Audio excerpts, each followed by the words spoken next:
Salam, əziz müəllimlər, hər vaxtınız xeyir olsun. Ümidvaram, hər biriniz yaxşısınız. Bugün sizlə MİQ və sertifikasiya imtahanına faydalı ola biləcək bir neçə məsələnin həllinə baxacağıq. Elə isə gəlin birinci sualdan başlayaq. Birinci sualımızda hava mühitində olan səpəci linza bu şəkildə bərabər ölçülü müstəvidə göstərilib.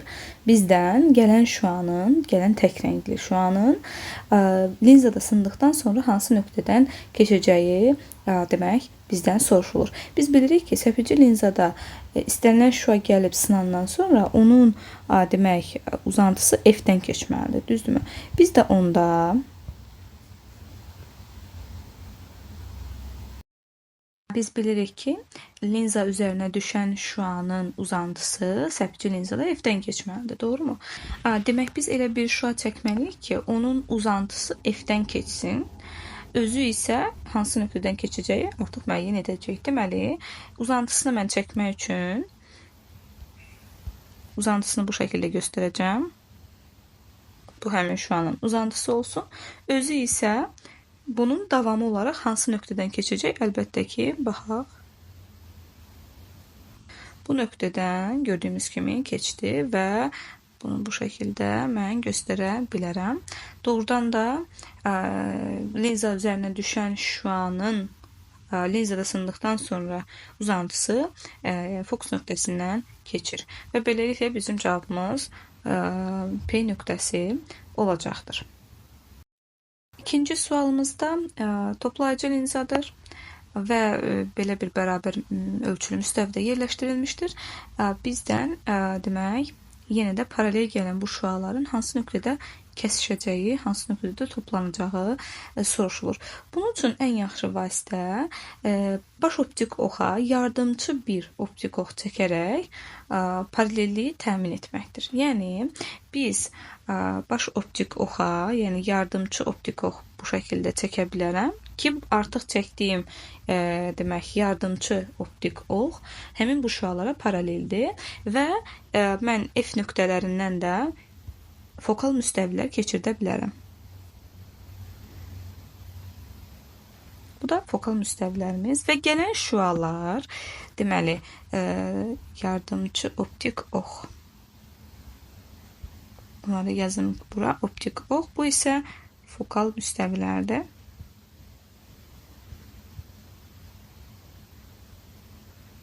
Fokal müstəvilər. Demək, baş optik oxa paralel gələn şüalar linzada sınandan sonra hardan keçməlidir? F-dən keçməlidir. Mənim çəkdiyim bu yardımçı optik ox sayəsində mən bu şəkildə çəkə bilirəm. Digər şüanı da göstərə bilərəm. Sındıqdan sonra bu şəkildə daha sonra növbəti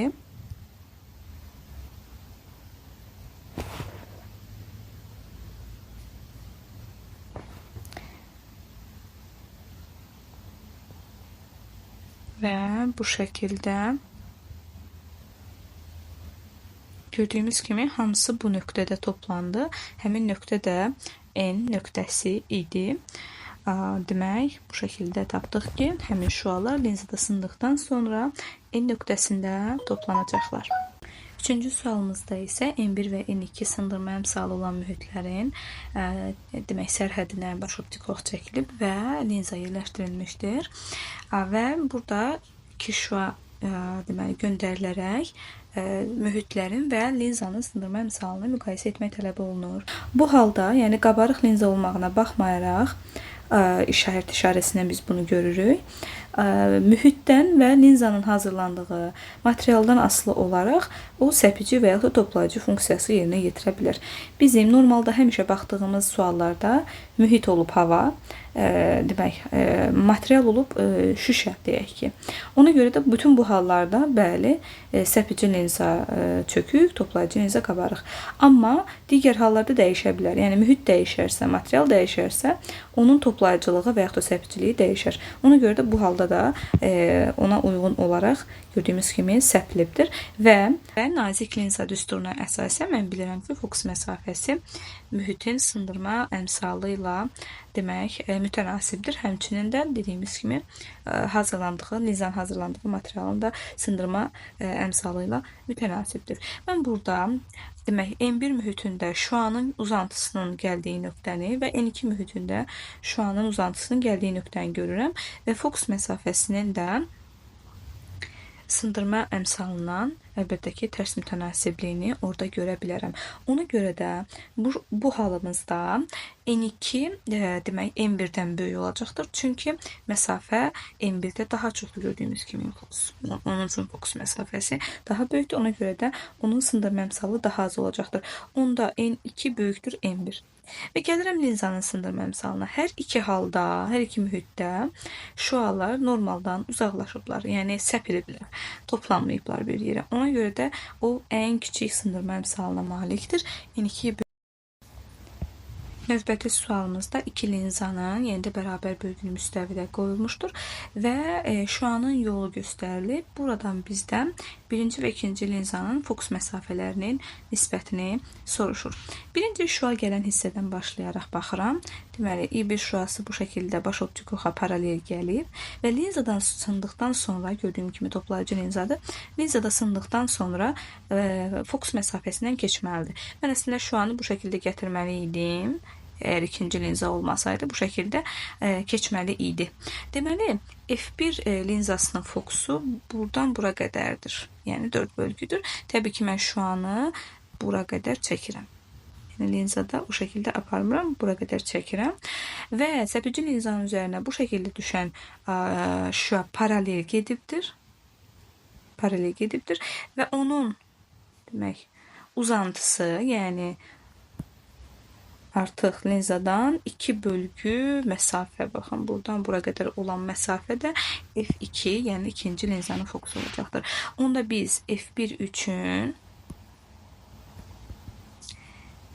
4 bölgü, F2 üçün isə 2 bölgü alarıq. Bizdən F1-in F2-yə nisbətini soruşduğu üçün 4-ü 2-yə nisbəti olacaq 2. Doğru cavabımız olacaq 2. Növbəti sualımızda güzgü və linzalardan ibarət olan bu cür optik sistemdir. İ şüası göndərilib, sınmaya və yansımaya məruz qalıb, əks olmaya məruz qalıb. Ona görə də bizdən yenə burada da fokus məsafələrini demək, müqayisə etmək tələb olunur. Birinci, əlbəttə ki, şüa gələn tərəfdən baxsaq, demək, bu şəkildə şüa düşür səpəci linzanın üzərinə gördüyümüz kimi və onun uzantısı buradan keçəcək. Deməli, bu nöqtə fokus nöqtəsidir səpəci linzanı üçün və bu məsafə də səpəci linzanın fokus məsafəsidir. Onda F3 bərabərdir 2 bölgü yaza bilərəm. Daha sonra buradan baş optik oxa paralel gələn şüa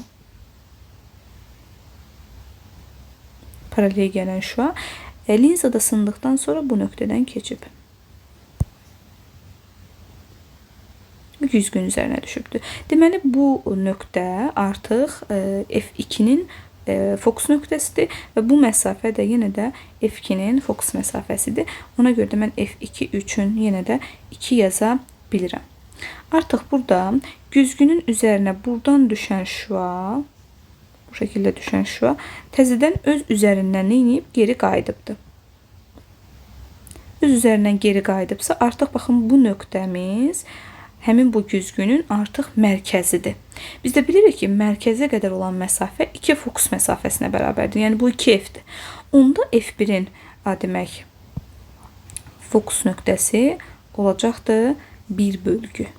Onda biz bunları müqayisə etsək, F2 F3 bərabər böyükdür F1 yazarıq. Doğru cavabımız olacaq D variantı. Növbəti sualımızda demək fokus məsafələri F1 və F2 olan bu şəkildə qabarıq linzalardır və demək I1 2 şüaları şəkildəki kimi sınmaya məruz qalır. Yenə də fokus məsafələri nisbəti soruşulur. Birinci şəkildə baxsaq ki, demək fokus nöqtəsindən keçən şüa linzada sındıqdan sonra baş optik oxa paralel gedir. Deməli, buradan bura qədər olan məsafə bu linzanın fokus məsafəsidir. Yəni f1 bərabərdir 2. İkinci halda baxsaq, ilk şüası bu şəkildə linzanın üzərinə düşüb və burada da bu şəkildə qayıdıb. Bunda əlbəttə ki, biz bilirik ki, 2 qat fokusdan keçən şüa bu cür olur. Ona görə də buradan bura qədər olan məsafə artıq f2 2F-dir daha doğrusu, 2 qat fokusdur. Onda bizim F2'miz 1F olacaqdır. Yəni 1 bölgü olacaqdır, belə deyək. 1 bölgü olacaqdır. Bizdən isə F1'in F2'yə nisbətini soruşur. 2'nin 1'ə nisbəti olacaq 2. Doğru cavab olacaq D variantı. Daha sonra növbəti sualımıza baxaq. Hansı demək alətdə, belə deyək, linzalar istifadə olunur. Əlbəttə ki, teleskopda, dürbündə və eynəklərdə istifadə olunur. Sonra növbəti sualımızda baxsaq, düz güzgü, yəni müstəvi güzgü və toplayıcı qabarıq linzadan ibarət optik sistemdə müstəvi güzgü üzərinə gələn demək şüa bu şəkildə davam edir. Buna görə bu linzanın fokus məsafəsi neçə x-ə bərabərdir. Deməli, güzgünün üzərinə bu şəkildə düşən şüa həmin güzgü üzərinə yenə də həmin şüa altında qayıdaraq demək linzadan sındıqdan sonra baş optik oxa paralel qayıdır. Əlbəttə ki, biz bilək ki, nə zaman paralel qayıdar? Fokus nöqtəsindən keçərək gələn şüa. Yəni, mən bu şüanın əvvəlini çəksəm, bu şüa demək, il şüasının güzgüdəki xəyalının davamıdır və burada x qədər məsafədə olacaqdır güzgüdən. Çünki il şüasının güzgüdəki xəyalı güzgüdən x qədər solda olacaqdır. Və oradan gələn şüa sanki linzanın üzərinə düşür və oradan paralel davam edir. Ona görə də biz artıq bu məsafəyə baxacağıq. Bu məsafə 4x etdiyinə görə bizim demək fokus məsafəsi üçün 4 yaza bilərik. Doğru cavab D variantı olacaqdır. Növbəti məsələdə yenə də şəkildə linza və demək qabarıq güzgüdür və yenə də onların fokus məsafələrini müəyyən edərək onlar arasındakı biz məsafəni demək tapmalıyıq. Və fikir versək, il şüası linzaya, sonra da güzgüyə deməli güzgünün üzərinə düşərək oradan qaydanda fikir verirsə öz üzərindən qayıdır. Yəni şərtdə də onu bizə deyir. Deməli, baş optik oxa paralel gələn şüanı çəkirəm. Baş optik oxa paralel gələn şüa linzada sındıqdan sonra F-dən keçməlidir. Onda mən bunu elə çəkəcəm ki, F-dən keçə bilsin. Lakin güzgüyə rast gəlibsə, onun davamını mən qırıq-qırıq bu şəkildə xətlərlə göstərərəm. Onda buradan bura qədər məsafə bizim linzanın fokus məsafəsidir. Ona phi i deyək. Daha sonra öz üzərindən geri qayıdıbsa, deməli, bu şüa bura güzgünün üzərinə düşəndən sonra təzədən öz üzərindən geri qayıdıb. Deməli, həmin nöqtə güzgünün həm də mərkəzidir. Onda mən ona mərkəz də bilirik ki, 2 fokusa bərabərdir. Onda 2F T deyə bilərəm. Onda aradakı biz məsafəni tapmaq istəyiriksə, yəni bu məsafəni tapmaq istəyirəmsə, mən demək F-dən çıxaram 2F T-ni. Doğru cavabımız olacaq D variantı. Belə, əziz müəllimlər, biz sizinlə bir neçə optika suallarına baxdıq. Ümidvaram faydalı olacaqdır. Təşəkkür edirəm və fikirlərinizi yazmağı unutmayın məsələlər haqqında. Təşəkkür edirəm. Çox sağ olun.